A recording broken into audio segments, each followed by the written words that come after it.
محمود عيديد ديرر وزيرka wasaaradda dhalinyarada ciyaaraha.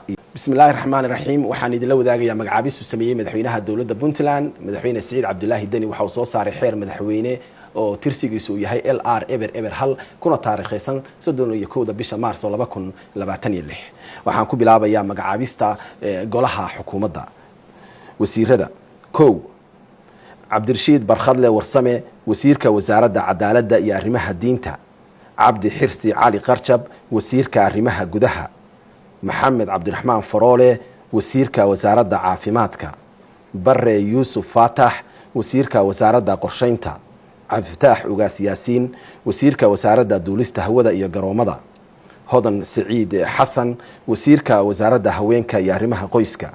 Farxaan Cali Xirsi wasiirka wasaaradda warfaafinta iyo isgaarsiinta.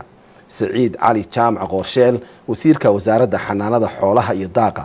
Caydaruus Axmed Faarax wasiirka wasaaradda deegaanka iyo isbeddelka cimilada. Maxamed Cabdiqaadir Doonyaale wasiirka wasaaradda kalluumaysiga iyo kheyraadka badda. Cabdinaasir Yuusuf Xaaji Xirsi wasiirka wasaaradda gargaarka. Cumar Cabdisamed Yuusuf Dhuux wasiirka wasaaradda beeraha iyo waraabka.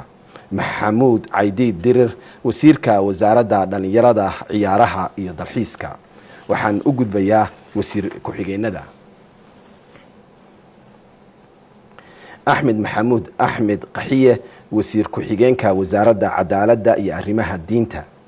Cabdirasaaq Maxamed Maxamuud wasiir ku-xigeenka wasaaradda arrimaha gudaha federaalka iyo dimuqraadiyadda. Cabdiraxmaan Yuusuf Faarax wasiir ku-xigeenka wasaaradda amniga iyo DDR-ta. Axmed Yaasiin Saalax wasiir ku-xigeenka wasaaradda maaliyadda. Axmed Maxamed Bulxan wasiir ku-xigeenka wasaaradda maaliyadda. Maxamed Xasan Siciid wasiir ku-xigeenka wasaaradda qorsheynta. Musadaq Maxamed Musadaq wasiir ku-xigeenka wasaaradda waxbarashada. Maryan Cismaan Axmed Fangase wasiir ku-xigeenka wasaaradda caafimaadka. Injineer Maxamed Cali Ismaaciil wasiir ku-xigeenka wasaaradda dekedaha. Bile Maxamuud Axmed Qabowsade wasiir ku-xigeenka wasaaradda warfaafinta. Cabdirashiid Cabdirasaaq Cabdi wasiir ku-xigeenka wasaaradda kalluumaysiga iyo kheyraadka badda. Xasan Jaamac Ismaaciil wasiir ku-xigeenka wasaaradda xanaanada xoolaha iyo daaqa. Cabdiraxmaan Khaliif Faarax wasiir ku-xigeenka wasaaradda tamarta iyo macdanta. Maxamed Siciid Saalax wasiir ku-xigeenka wasaaradda deegaanka iyo isbeddelka cimilada.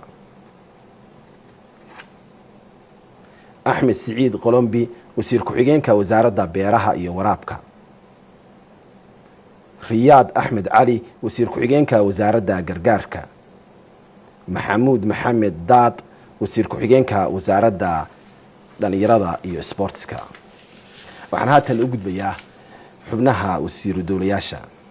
Faarax Maxamuud Aw Cismaan wasiiru dowlaha madaxtooyada ee arrimaha qurba joogta iyo dibadejinta. Cabdiraxmaan Maxamuud Cismaan wasiiru dowlaha wasaaradda howlaha guud iyo guriyeynta. Maxamed Maxamuud Cismaan wasiiru dowlaha wasaaradda maaliyadda. Maxamed Jaamac Cabdiraxmaan wasiiru dowlaha wasaaradda qorsheynta horumarinta dhaqaalaha iyo xiriirka caalamiga ah. Cali Maxamed Cismaan wasiiru dowlaha wasaaradda caafimaadka. Injineer Maxamed Ciise Lacle wasiiru dowlaha wasaaradda duulista hawada iyo garoomada. Cabdiqani Axmed Ismaaciil Deero Dile wasiiru dowlaha wasaaradda kalluumaysiga iyo kheyraadka badda. Maxamed Cabdikaafi Maxamed wasiiru dowlaha wasaaradda xanaanada xoolaha iyo daaqa. Saciid Maxamed Awaare wasiiru dowlaha wasaaradda beeraha iyo waraabka. Ambassador Maxamed Axmed Cawil wasiiru dowlaha wasaaradda tamarta macdanta iyo biyaha. Najiib Barkhad Warsame wasiiru dowlaha wasaaradda warfaafinta iyo isgaarsiinta. Mukhtaar Axmed Oday wasiiru dowlaha wasaaradda deegaanka iyo isbeddelka cimilada. Axmed Ibraahim Cawaale Biid wasiiru dowlaha wasaaradda ganacsiga warshadaha iyo maalgashiga. waxaa intaasi ku eg magacaabista xubnaha golaha wasiirada ee dowladda Puntland sidoo kale madaxweynaha dowladda Puntland mudane Saciid Cabdullaahi Dani waxa uu maanta soo saaray xeer kale oo ah tirsigiisu yahay eber 2 kuna taariikhisan isla maanta 31 bisha Maarso 2026 kaasi oo ku magacaabay la taliyayaal sare xisaabiyaha guud iyo agaasimaha bangiga dowladda waxaan ku bilaabayaa mudane Cabdijamaal Cismaan Maxamed waxaa loo magacaabay la taliyaha sare ee madaxweynaha dhinaca amniga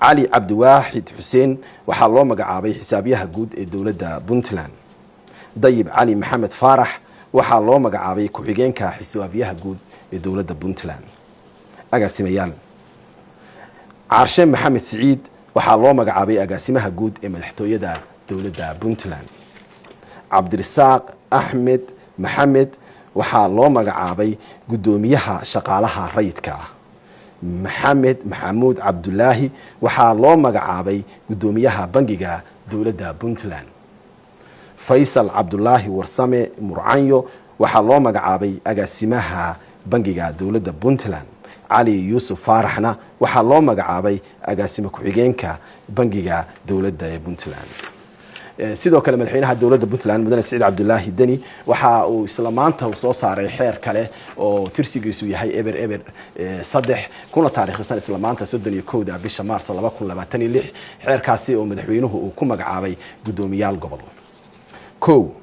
Maxamed Ibraahim Xaaji Faarax waxaa loo magacaabay gudoomiyaha gobolka Bari Faarax Maxamed Cabdullaahi waxaa loo magacaabay gudoomiye ku-xigeenka koowaad ee gobolka Bari Faarax Salaad Ubayd waxaa loo magacaabay gudoomiye ku-xigeenka labaad ee gobolka Bari gobolka Karkaar Cabdullaahi Ismaaciil Cismaan waxaa loo magacaabay gudoomiyaha gobolka Karkaar Ali Xuseen Maxamuud Soomaali waxaa loo magacaabay gudoomiyaha gobolka Sanaag Maxamed Faarax Ciise waxaa loo magacaabay gudoomiyaha gobolka Highland Muuse Saalax Guuleed waxaa loo magacaabay gudoomiyaha gobolka Raas Casayr gobolka Nugaal Cabdiqaadir Ismaan Samatar Food Cadde waxaa loo magacaabay gudoomiyaha gobolka Nugaal gobolka Mudug Cabdiweli Jibriil Bayle waxaa loo magacaabay gudoomiyaha gobolka Mudug Cabdiqaadir Warsame Kooshin waxaa loo magacaabay gudoomiye ku-xigeenka koowaad ee gobolka Mudug Mukhtaar Cabdikariim Cilmina waxaa loo magacaabay gudoomiye ku-xigeenka labaad ee gobolka Mudug intaas ayay ku egyihiin magacaabistii uu sameeyay madaxweynaha dowladda Puntland mudane Saciid Cabdullaahi Dani xeerarkan waxay dhaqan galeen markii uu madaxweynuhu saxiixay waana saxiixay waa mahadsantiin